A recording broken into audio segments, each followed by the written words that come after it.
Hello, I'm Bob Hurst with more information on the setup procedures for the TK76 camera. In this section, we shall discuss the methods used to set up the pickup tubes and their associated circuits. Before undertaking the setup procedures, be certain you have access to the equipment and tools listed for this procedure in your setup procedures manual. First, set up the camera to view a test chart with 125-foot candles of illumination. Then, interconnect the camera and the test equipment as shown in your manual for this procedure.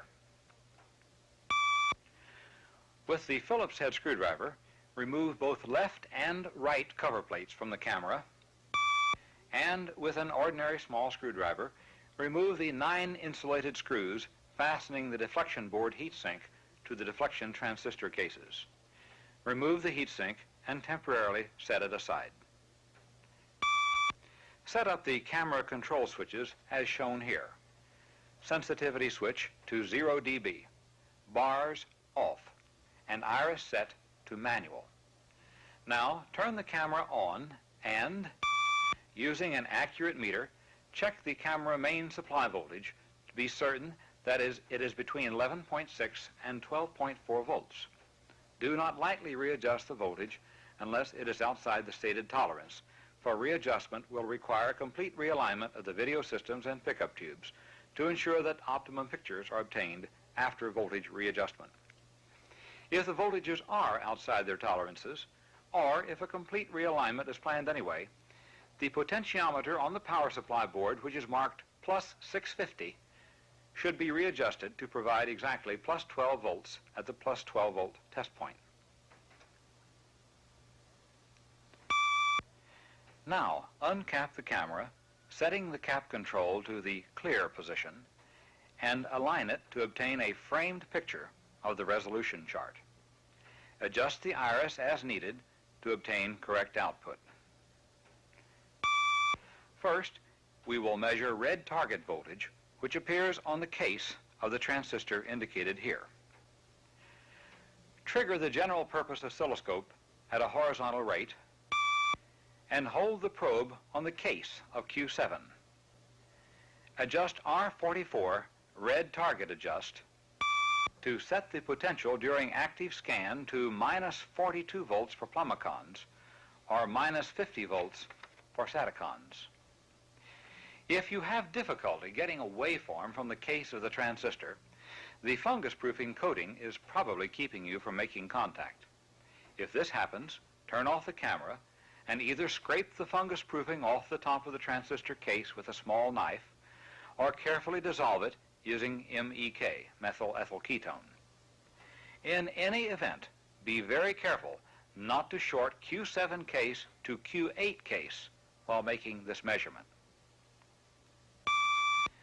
In a similar manner, set up the green target voltage using R144 while observing the waveform at Q107's case.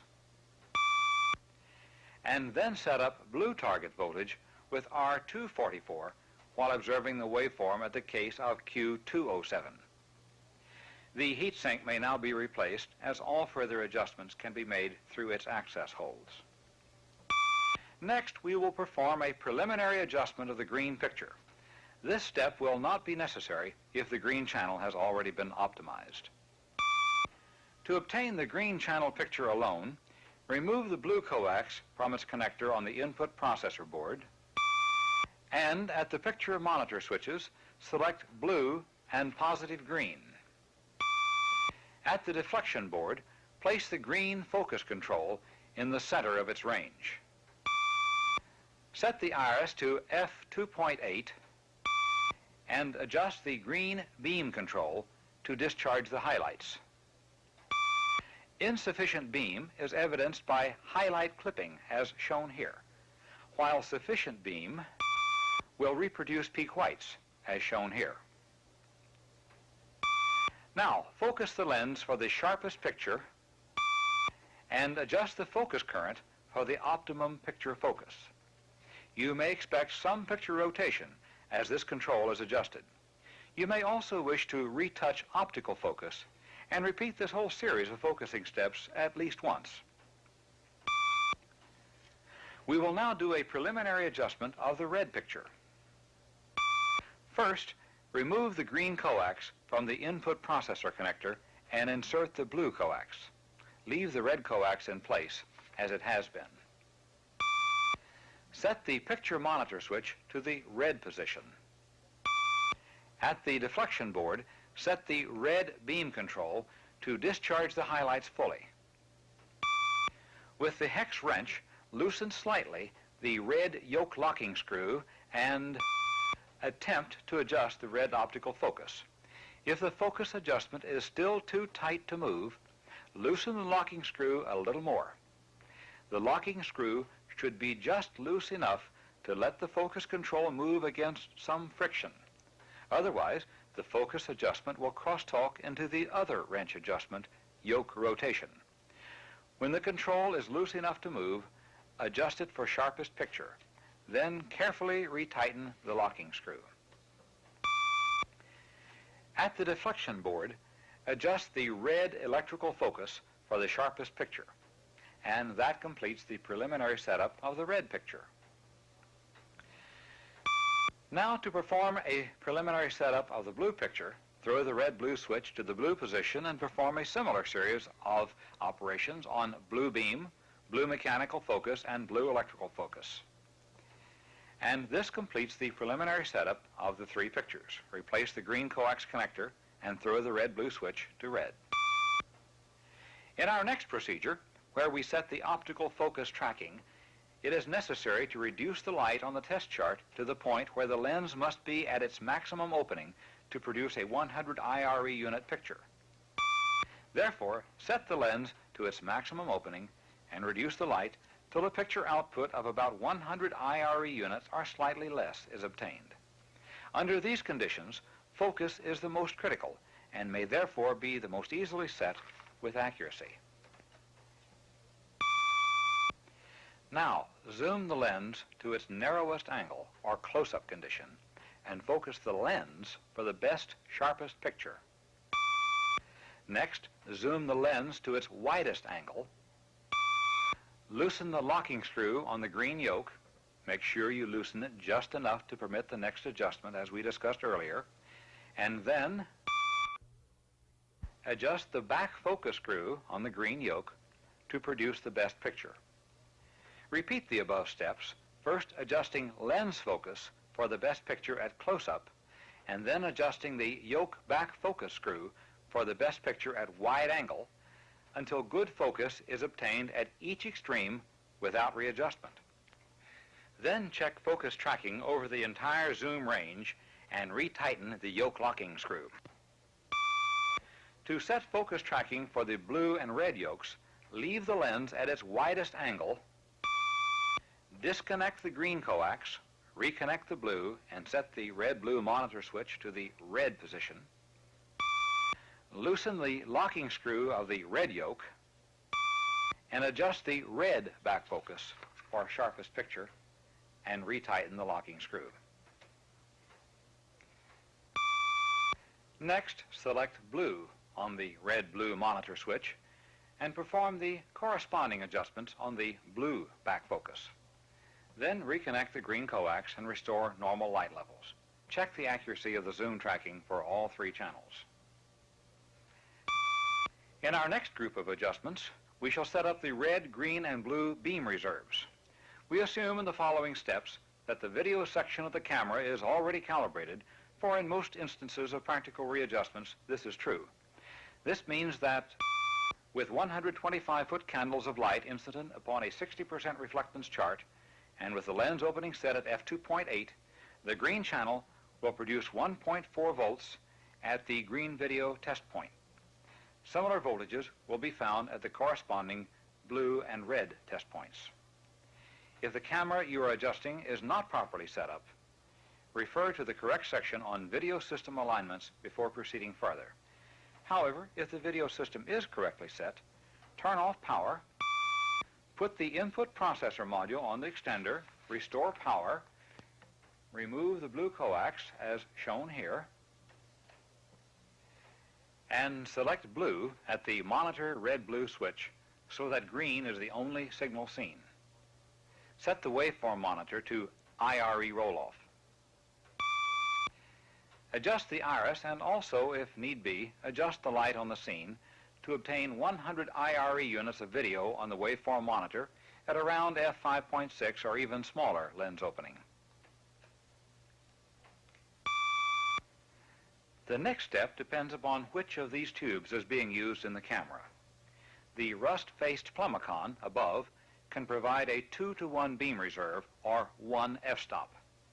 The black-faced Satacon below it offers a 4-to-1 beam reserve or 2 f-stops. Setting a 2-to-1 beam reserve will require that the camera pass a 2-to-1 overlevel of video. The TK76 will handle this easily, so for the Plumicon, we can monitor the setup operations at a signal point inside the input processor. The 4-to-1 reserve requirements of the Satacon, however, requires that the camera pass a 4 times overlevel signal during setup. Since this can cause overload in the TK76, Satacon setup requires that this fixture be used to observe the signal directly from the preamplifier. To use this fixture, remove the green coax from the input processor board and connect it through this fixture, as shown here, directly to the general purpose oscilloscope. In the procedure that follows, the slides will show how to connect to the input processor board for Plumicon setup. If you're setting up a Satacon-equipped camera, connect the red, green, or blue coaxes through the fixture to the scope instead of probing the input processor board. Now carefully adjust the iris again to produce 100 IRE units of video, and then open the lens 1 f-stop if Plumicons are in use, or 2 f-stops if Satacons are in use. Place the oscilloscope probe on pin 9 of U101, or for Satacons, connect the green preamp coax to the general purpose oscilloscope. Trigger the scope at a horizontal rate. Adjust the green beam control to discharge the highlights. Now connect the scope to pin 9 of U1, or for Satacons, connect the fixture to the red coax, and adjust the red beam control to discharge the highlights. For the blue channel adjustment, connect the scope to pin 9 of U201, or for Satacons, connect the fixture to the blue coax, and adjust blue beam control to discharge the highlights. Now turn off camera power and put the input processor back in its normal slot. Restore power, reconnect the preamp coaxes, and recheck the operation of the camera. In the next series of adjustments, we shall accurately adjust the geometrical dimensions of the green picture. Its size, rotation, and linearity will be carefully set. This green picture will then be used as the standard, and the geometries of the red and blue pictures will be set against it. Start by disconnecting the red and blue video coaxes, leaving only the green coax connected.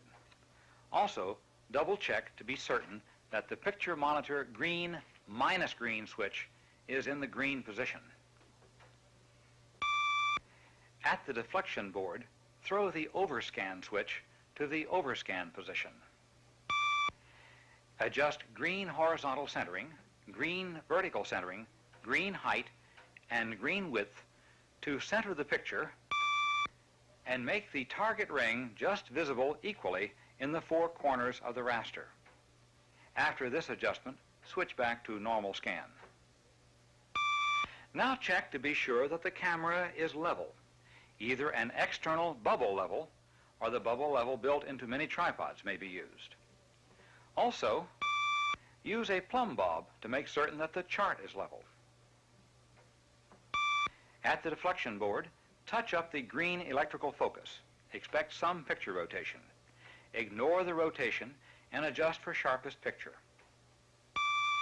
Now, loosen the locking screw of the green yoke, just enough to permit the yoke to be rotated against a friction drag, and adjust green yoke rotation to make the horizontal lines in the registration chart parallel with the horizontal edges of the raster.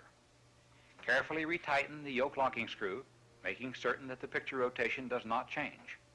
If rotation moves during the tightening of the locking screw was probably loosened too much. To set the green linearity, we'll use the so-called ball chart, which gives us an accurate measure of linearity when used in conjunction with electronic grating from a grating generator. Check to be sure that the picture monitor switch is still in the G or green position, and viewing the monochrome monitor, frame the camera accurately on the linearity chart. If the monitor has an underscan position, place it in this mode and align the edge indication arrows of the chart with the raster edges. Genlock an external sync generator to the TK76 signal and use this generator to operate a grating generator. This grating signal should be mixed with the camera signal in some way. Lacking more elaborate methods, the camera and grating signal may be brought together in a simple coax T. The monitor should then display the linearity chart and grating superimposed. If you find the grating level is too high, of course it should be brought to the T through an attenuator. Now at the deflection board, adjust green skew to make the center vertical line in the image of the chart parallel to the center line of the grating pattern. Then use the green horizontal linearity and, if needed, green height and green width to make the circles of the linearity test chart be centered on the intersections of the grating signal as shown here. It may be necessary to trim the setting of the zoom lens slightly to obtain optimum superimposition. Once you're satisfied with the linearity of the green picture, remove the grating signal and disconnect the external sync generator. With the green picture now at optimum linearity, we can use it as the reference to set the red and blue pictures.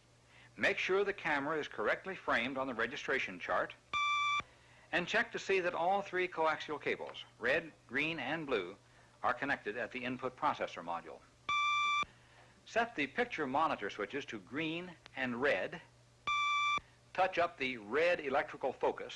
You may find it necessary to remove the green coax temporarily in order to see red focus more clearly. Now, with the green coax back in place, use the red vertical centering control to place the red horizontal lines of the test chart slightly below those of the green reference image.